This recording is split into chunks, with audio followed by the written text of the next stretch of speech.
Avec un nouveau financement de 81,5 millions d'euros, dont 80 millions d'euros de soutien budgétaire direct au programme de réforme Homegrown Economic Reform, l'Éthiopie et la France ont réaffirmé leur coopération en faveur des efforts économiques engagés par Addis Abeba. La Banque centrale de Tunisie a décidé de maintenir son taux directeur à 7% en raison d'une modération continue de l'inflation.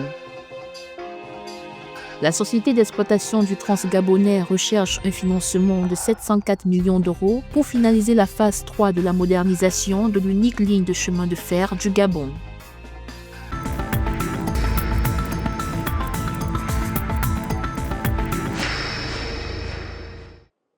L'Éthiopie et la France ont scellé le 11 février 2026 un accord bilatéral visant à restructurer la dette du pays. Cet accord fait suite à un mémorandum d'entente conclu en juillet 2025 entre l'Éthiopie et les membres de l'OCC dans le cadre du mécanisme du G20. Cet engagement visait à alléger la dette du pays à plus de 3,5 milliards de dollars. This official signing is with France, the first one.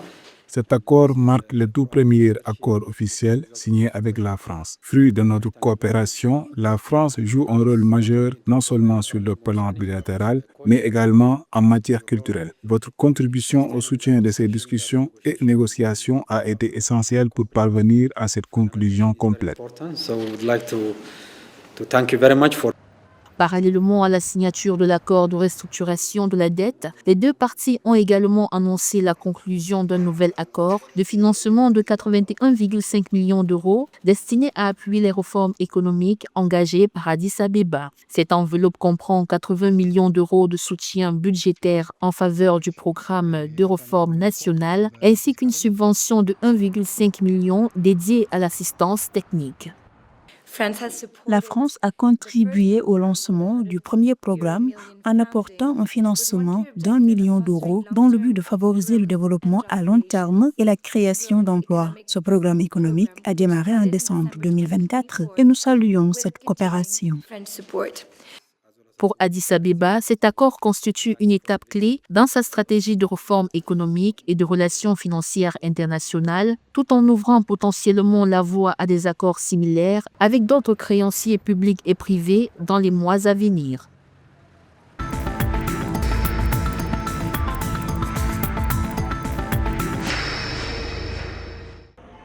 La Banque centrale de Tunisie a décidé de maintenir son taux directeur à 7% en raison d'une modération continue de l'inflation. Celle-ci est passée à 4,8% en janvier 2026 contre 4,9% le mois précédent grâce au ralentissement des prix administrés et des produits alimentaires frais. En revanche, l'inflation sous-jacente a légèrement augmenté à 4,9%, portée par l'effet de base lié à la chute des prix de l'huile d'olive en 2025.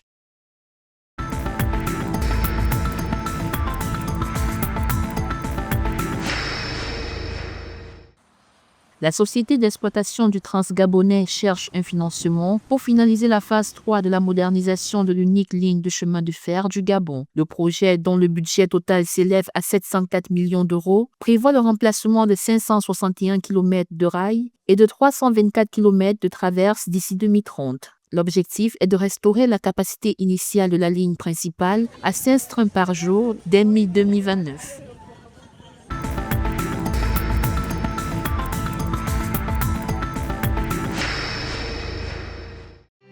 Le gouvernement togolais prévoit de mobiliser 70 milliards de francs CFA en 2026 pour financer sa politique énergétique visant la couverture universelle en électricité d'ici 2030. Ce budget devrait permettre d'électrifier 317 localités, soutenir le fonds Tenga pour les ménages à faible revenu et étendre la centrale solaire de Blita, pilier de la transformation énergétique du pays.